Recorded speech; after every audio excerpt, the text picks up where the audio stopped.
Hey y'all, I am back with another review of Real Housewives of Potomac. So, yeah, y'all, it just not that Real Housewives of Potomac be boring or anything, but it's just it be so taxing to watch sometimes because Robin be playing in your face, Ashley be playing in your face. It just be too much sometimes, and it be more annoying than entertaining. If that makes sense, like watching Real Housewives of Potomac, I feel like my face be screwed up like this half the time. Majority of the time. I'm not even just half the time. Majority of the time, my face be screwed up. Like, what are we talking about here? What is the purpose?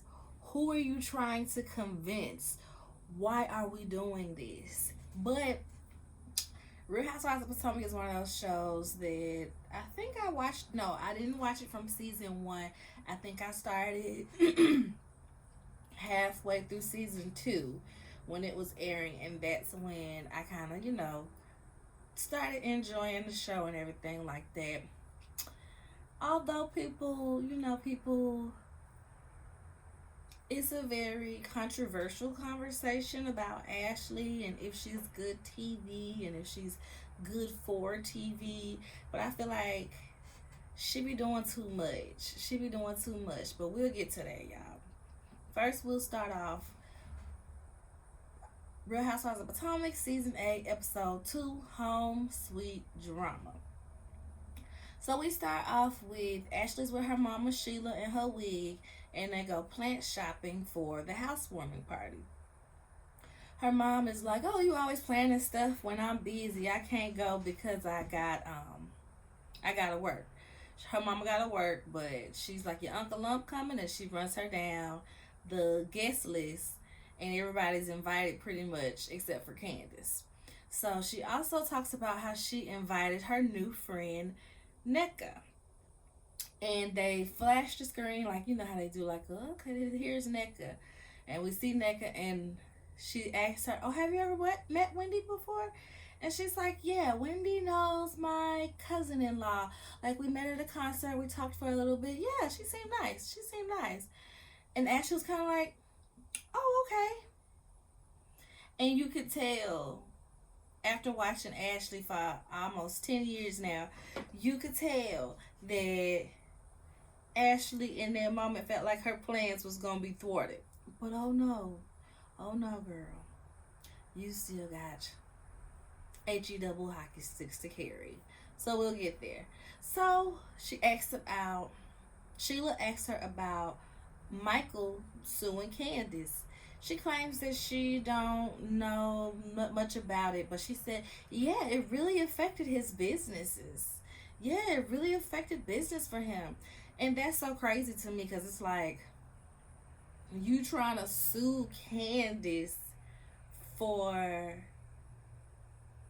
repeating, reminding the people of things that you actually did.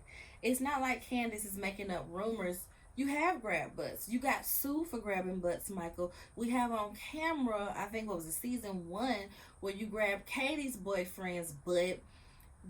We had audio. I think that's who sued him, the producer. We have audio of you grabbing somebody's butt and him telling you not to do it no more. So you trying to sue Candace for $2 million because she is mentioning it and she don't let people forget. It just sounds so crazy to me. It just sounds so crazy to me. The fact that the like it didn't get immediately shut down is what's wild to me. But we'll see how that goes, I guess, throughout the season. So next we see Karen and Mia. Karen pull up on Mia. She in the Mazzy, baby. She in the Maserati.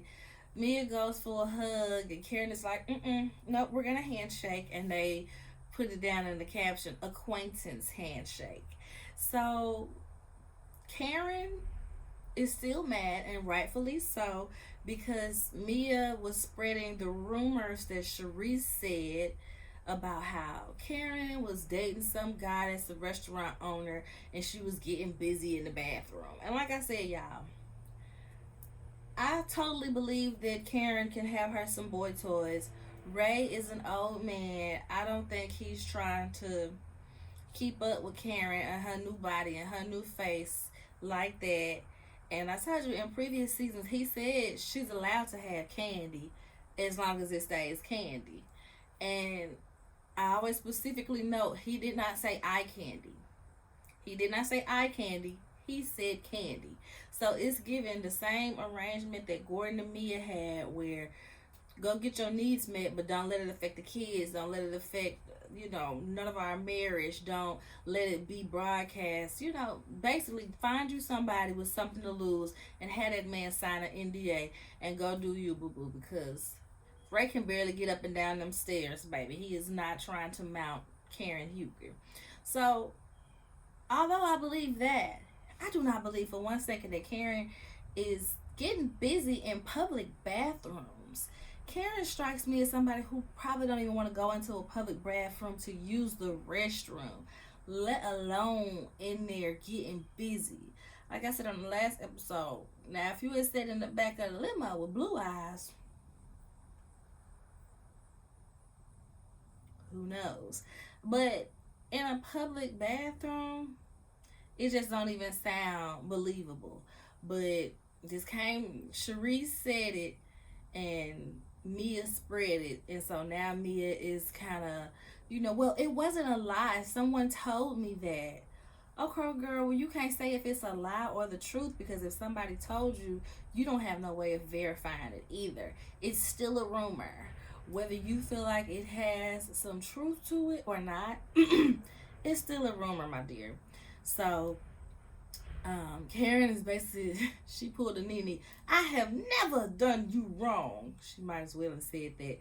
But she was like, well, we can try to move forward or whatever. Like, I ain't going to hold no grudge. We'll keep it in our little acquaintance handshake for now.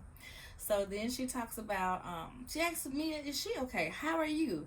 And she's like, well, Gordon has been having it pretty rough. Well, I've been having it rough too. And, them having to downsize their home. They're dealing with this public shame, being locked out of the businesses. And Karen was like, well, I don't like, all hearsay and everything. And I don't want to go around and say it to anybody but you. But was it embezzlement? Giselle mentioned that it might have been embezzlement at the reunion. And Mia was like, no, it wasn't embezzlement. But for a while, I kind of questioned that too. I wondered that too. But it's not. We already went through all that. It's not. And Karen is like, girl, what? That's your husband. How do you think he gonna embezzle something and stuff? Like, how you gonna be? If the world is out here against him, you need to be the one that's for him. Is basically what Karen wanted to say to dear Mia. But, Mia ain't no down type of chick. She's not no loyal type of chick. She done already left Gordon and went on to the next man. And I'm truly wondering, are they still filming Potomac? Because, like, when the time they start putting out the episodes, sometimes they still film and they'll be, like, in the last few episodes. So I'm wondering, will we get that being played out of her leaving him on this season? Because we've already seen all the blogs where Gordon is talking about how she left him and she had a hall pass to do whatever, but when that money dried up, baby, she was deuce out of here. She said, oh, you're not gonna get no money? Okay, bad, let me go find somebody who got the money. She ain't messing with him.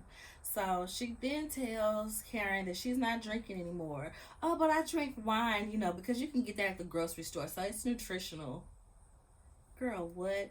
And she talks about, I feel like liquor kind of fueled the bad behavior, basically. So her spreading a lie about Karen getting busy in the bathroom, and also her throwing the drink on Wendy in Miami. And it blows me that they just talking about the throwing of the drink, and they not talking about how you actually swung on that girl.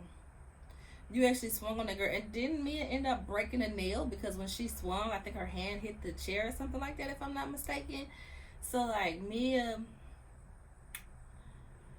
can go, but I guess she got one of the juiciest storylines at this point, so she's needed next season, because we got to see this whole her and Gordon fallout about everything. Then she also mentions that, I really shouldn't have been drinking in Miami because I was on medication. And so Karen was just like, "Oh, okay, yeah, that's crazy. Like, I'm glad that you're owning up to it. On have been on pills and drinking alcohol, and you know how that's just not a good idea." So she's not drinking anymore. Oh, but I'm drinking wine. Girl, just say you're not drinking hard liquor, okay? Just say you having it cute, keeping it cute with some champagne, some bubbles, some wine, cause you clearly still drinking. So next we see Candace and her manager, and they talk about how her current contract with Monarch is coming to an end. He asked her, they talking about the second leg of the tour, which I think she just finished up. They're talking about like current day. She's getting ready for the second leg of the tour on the show, but she's going into New York. She didn't go to New York before. They're going back to Chicago, and he's like, "Well, who do you have in mind for Chicago?" He says, "Well, Drew is from Chicago. How about we have her since she was at the Atlanta show and everything?" And Candace is like, "Is that the only person you have in mind?" Girl, it was just so shady, but for what reason? And she just was being very, like, it was shady, but she wouldn't come out and say it. Like, I wonder if the cameras weren't there, would she have had a full-blown conversation about it? But she was just like, "Is that your only option?" And then he was like, "Oh, what's going on with that?" And she's just like, "Well, I don't need to do anything more with her musically. I don't need help filling the seats. We've already sold out the show." So that's not just kind of like, okay, so were you just having Drew on to make sure y'all filled the seats in Atlanta? Because it didn't look filled to me. But okay, well, whatever. So it was just a shady moment. She went on Twitter afterwards and was just like, "Oh no, that's not how the conversation went. That was edited to make it seem way shadier than it was, basically." And we're just like, "All right, girl. We know that Candace can be very shady." Candace is kind of like lightweight heavenly on this show. Sometimes she'll say something or do something just to have that conversation going when it's not totally how she feels. Not all the time, but she'll do it every now and again and be like, "I don't know why I said that." Not to the degree that Ashley goes, but we ain't there yet. So next we see Juan and Robin with another staged relationship combo. Y'all, I didn't even take no notes on this because it was just so annoying, because these conversations don't even seem authentic. It seems like they've rehearsed these conversations, and then he talks about, well, the job, him getting fired, but he did everything he was supposed to do, and Robin is backing him up. "I know he did everything that he's supposed to do," and he's like, "I would never put my boys in harm's way. I love my boys. I love my guys. I love them, and they love me back." And it was just kind of like, who are you trying to convince, baby? You've already lost the job. But all right, nothing else to see there. Next, we meet the new housewife, Nika. And she probably gonna get on my nerves just from some of the clips that I've seen and how she introduced herself. It's just giving, you gonna probably work our nerves a little bit. So her and her husband they're like doing, I didn't pay attention on if it was a new build house or if they were just doing major renovations, but they're building on their house, so they're going through and checking out the house. She goes, and this is the part where it had me like, per. She says, I didn't know generational wealth was such a problem till we were having difficulties on closing on the house, because the mortgage company found out that I had some properties that I failed to list." Girl, that's not generational wealth being a problem. That's, you're lying to your lenders. If you got 10 properties and you only tell them about 2, and they go look at your history and everything, your name on, and check your credit and see you got 10 houses, they're probably questioning if you can pay for this one because you have so many over here. That ain't got nothing to do with generational wealth. That's because you're lying. And I'm not going to say that thing about Nigerians that people always say, You know, well, I ain't gonna say always say, but especially in Atlanta, they say that the Nigerian they a little scammy. So how you gonna try to put that on? Well, they have so much generational wealth that it was a problem. No, girl, you just said that you failed to mention to your lender that you got all these properties, and then she goes to list off the properties, and there's no problem with that if you got all this stuff stunt. But why you thinking that you gonna hide that from your lenders is beyond me. So she wants to have children. I don't think she said how long they've been married, or I don't remember. But she wants to have children. She says she checks her LSH. I don't remember what all that, but it's like luteinizing hormones and all that stuff like that. She checks it every morning, and she takes her vitamins. She downs her vitamins with champagne. Are you eating nutritionally, my dear? Are you? Because downing your vitamins with champagne just doesn't sound like the best thing to do if you're trying to have a baby. But okay. So yeah, that's NECA, y'all. That's NECA. Like I said, I don't know if I'm gonna like her all that much. So next we see Wendy, and surprise, surprise, not really. Wendy is venturing into another business idea. I swear she's trying to do something every single season. She is doing something different. But this one actually makes sense. She wants to start a talk show, y'all. So her first season, how many seasons have we had, Dr. Wendy? 3 or 4? Maybe like 3 or 4 now, huh? So the first season, she was contemplating whether she wanted to stay on as a professor. She was wanting to quit that and kind of venture out and find herself. She is, Nigerian woman, and Nigerians are very serious about status and money and education. So she felt like she had been living her mom's dreams. She had been living her mom's dreams, and we could tell from her time on the show she's been wanting to venture out and find out who she is, because she's been living for her mama, for her kids, for her husband, and so now she's trying to find herself. So that was the first season. She was thinking she wanted to quit Johns Hopkins. She didn't. Second season, was that the candle season? Second season was the candle season, which I don't know if she still sells those candles anymore. Third season, she was meeting with Peter because she wanted to start a restaurant. Okay, so now she wants to do a talk show. I feel like this is on brand for her. She likes to talk. She already does commentating for CNN.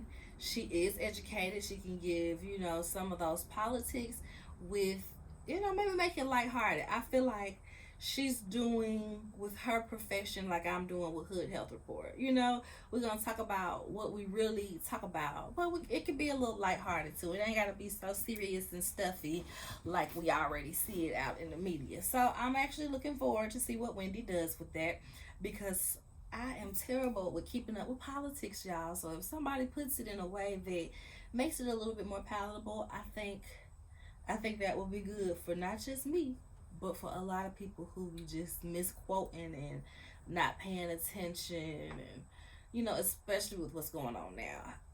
I ain't gonna mention it because I don't know enough about it, but people be on the wrong side of stuff so much these days. So she's checking out.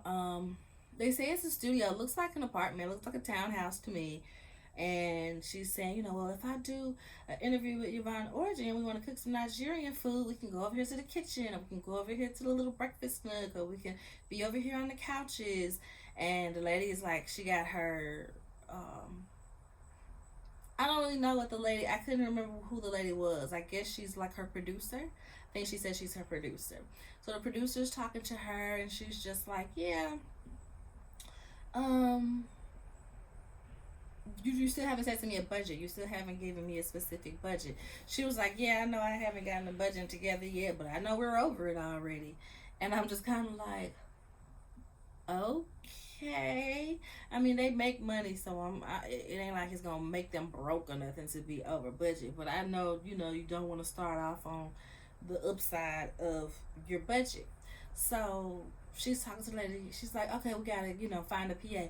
Okay, I have somebody in mind to be a PA. Yeah, I have somebody in mind to be a PA too. Okay, what's a PA? Girl, how you got somebody for the job, but you don't know what PA stands for? It's a production assistant. Even I knew that, Wendy. My goodness.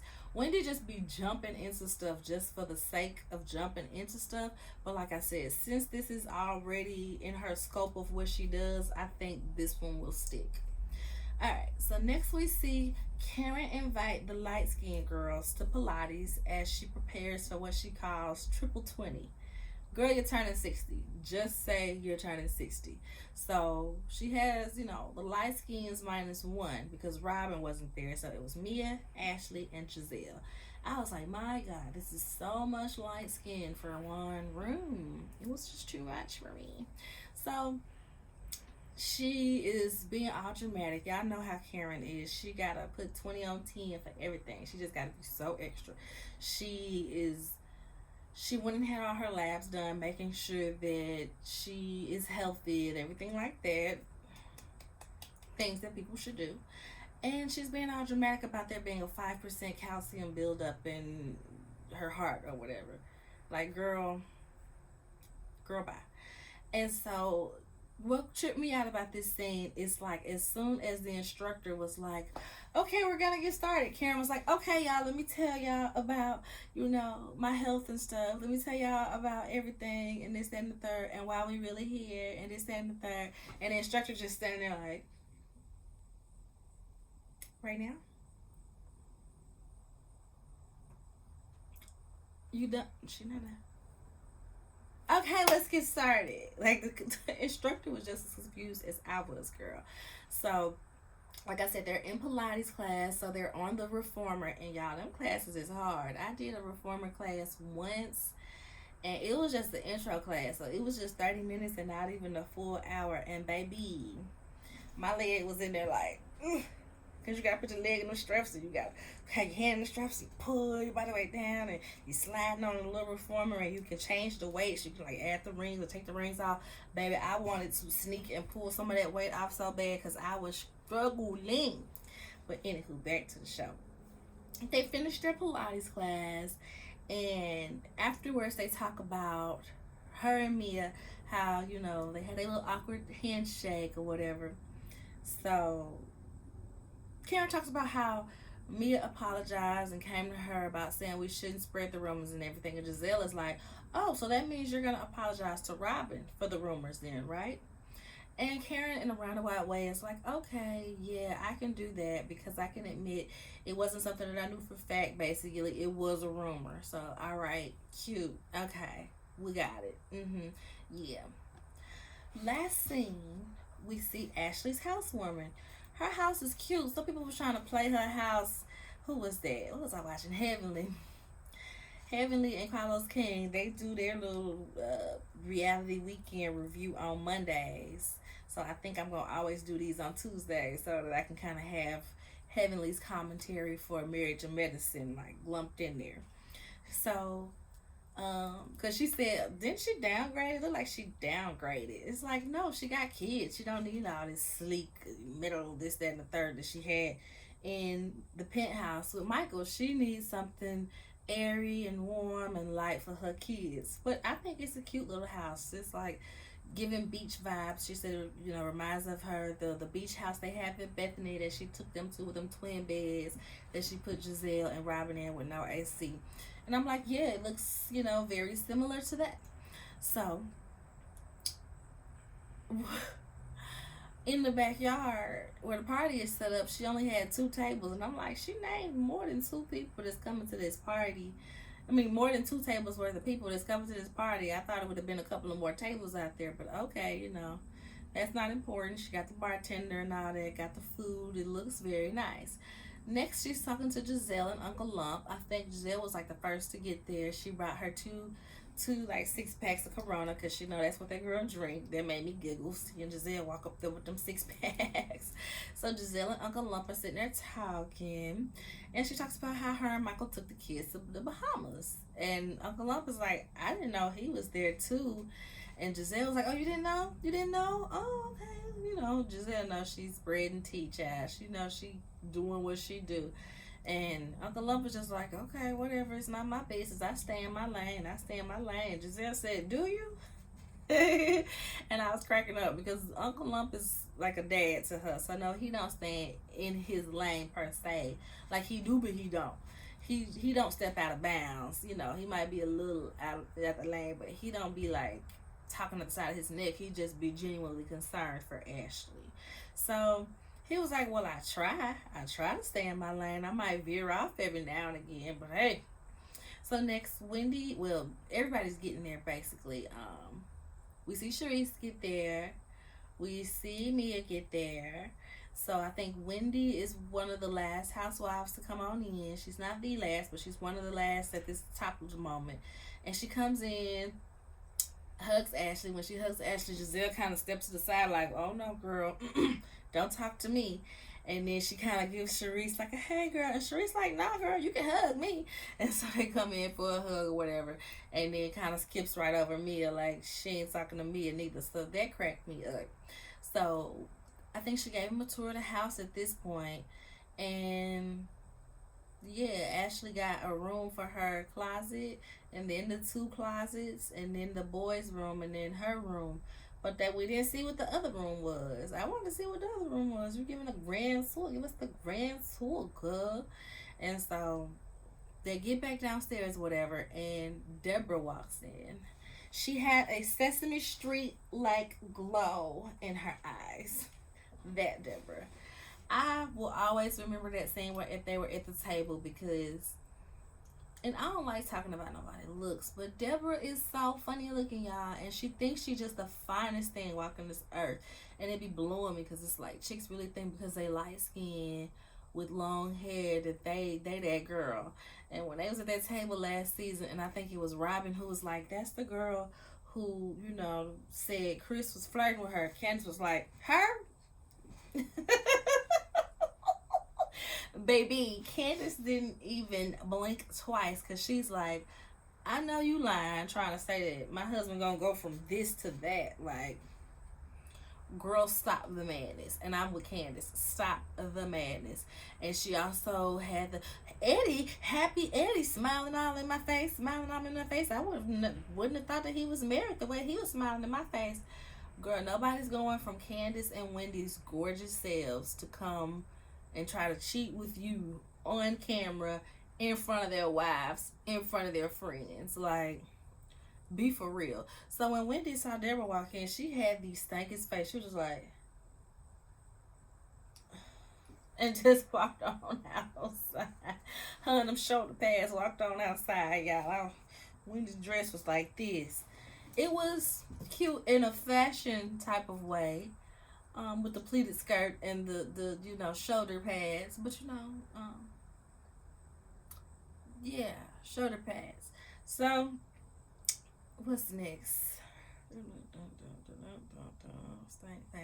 Then the new doctor, no, not new doctor, new housewife, Nneka gets there, and the producers ask Wendy if she's met Nneka before, and she's like, yeah, I think I met her a few times. And Wendy's like looking like she's trying to recall when she met this girl, and she's like, I've seen her in passing. Some people took that as shade, but I'm like, that's not shade. She just don't remember where she met the girl. It wasn't like it was a distinct moment, especially how Nneka described it. I mean, you at a concert, enjoying a concert, and you see somebody you know, and you speak to who they with, you just kind of speak real quick. It's not a big deal. I didn't take it as shade when she was like, oh, I've seen her in passing. I didn't take that as shade. So she tells her, what's next? So once Wendy finds out that she's Nigerian, she's like, oh, so your name is Nneka. Nneka. And Nneka is like, yeah, girl. Teach them, girl. Teach them how to say it. But, you know, they're Americans, so I'm just going to give them a pass. You know, we just give them a pass. Whatever's comfortable is what Nneka says.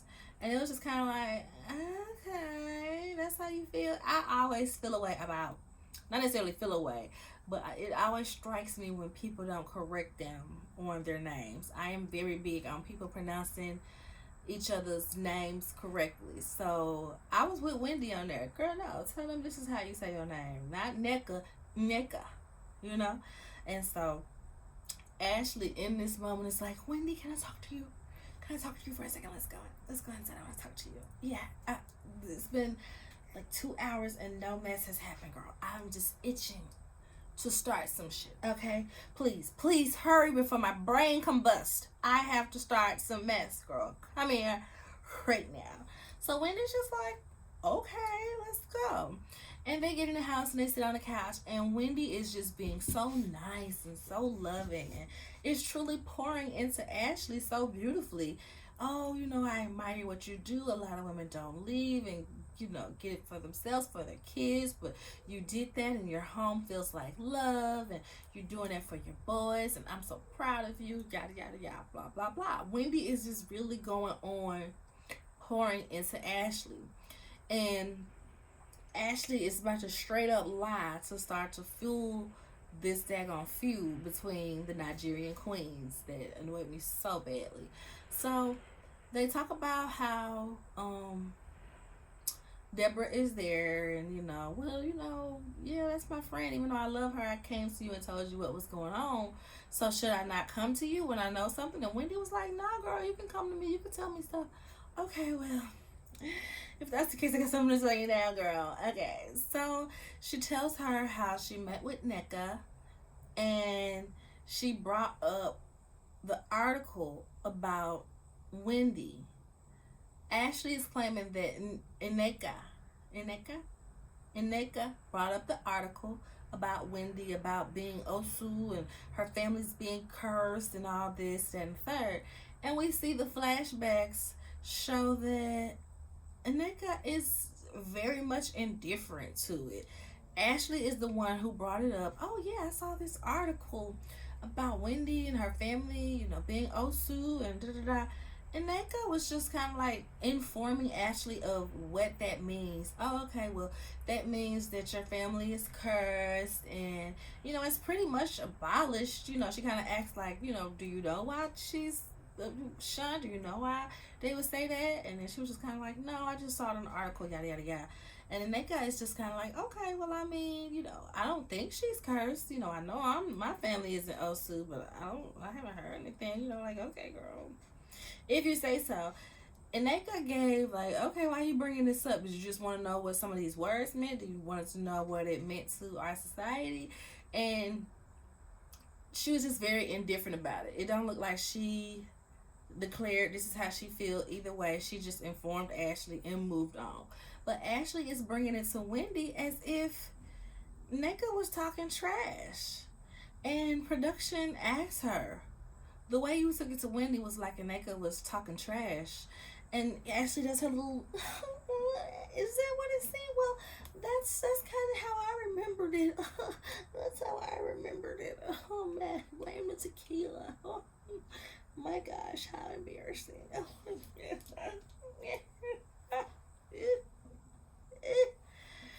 And this is why Ashley gets on my nerve, y'all, because what she's doing is so evident to me. Some people might not take it there. Some people might say that we're doing too much for those of us who feel that way.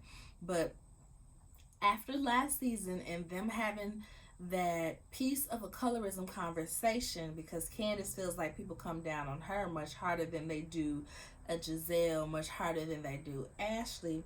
It truly feels like Ashley purposely brought this dark-skinned Nigerian woman on this show to come at Wendy so that she can beat the colorism allegations, to be like, see, and Nneka is dark-skinned and Nigerian, and she still has a problem with Wendy, so it can't possibly be colorism on why we have a problem with Wendy. That is exactly what it's giving. And it's truly disgusting because she literally barely let them say hello to each other before she started the mess. Usually, people will sit on that for a while. They'll let the people meet, and once Wendy feels something from Nneka that she doesn't like, then you jump in and be like, girl, yeah, I was wondering how she felt about you because I had this conversation and da da da da. but you lied about how the conversation even went. So none of this is even valid. So it is truly disgusting that Ashley is doing this and just trying to laugh it off as, oh girl, I must have had too much tequila that day. With her dog self. I can't stand Ashley. She is always doing the absolute most for absolute no reason. So that's how this episode ends, and I'm interested to see how Aneka and Wendy get to the place that they get to as far as like, okay, now we don't like each other out loud. And my thing is, Wendy, did you just, which we don't see how Wendy treats it because, it cut off kind of mid scene. But I really hope that Wendy didn't just take what Ashley said and took it as Bible, because we all know that Ashley will make up a story or hammer down on a story that might not quite be what it is. So I'm interested to see how Wendy truly reacts to this and if she goes to Nika herself to confirm or, figure out what's really going on. I truly hope so. I truly hope so. Now, in the previews for the season, it looks like Ineka has no problem with feuding with Wendy anyway. So, I mean, maybe Ineka did kind of have some other things to say after that conversation that we aren't privy to just yet, but we already see that they are going to be beefing because she's talking about how Wendy's mom has a shrine and all this, and you can just tell that it's going to be some headbutting between the Nigerian girls, which is just so lame to me. It's so lame to me. Y'all have this moment. We don't see too many African women on these American shows anyway. So now it's two of y'all, and it don't even seem like y'all have a real reason to beef other than he said, she said, and that's what y'all carrying. So I'm almost over it already, and we're only on episode 2, but we'll see how it goes, y'all. Thanks for watching the video. Like the video. Comment. Let me know how you feel about this episode. Was Ashley wrong for how she did it? Or, hey, somebody gotta get the mess started. Subscribe to the channel if you're not already. Share it with a friend that you know watched the show or used to watch the show or however that goes. And I will see y'all next week, y'all. Bye.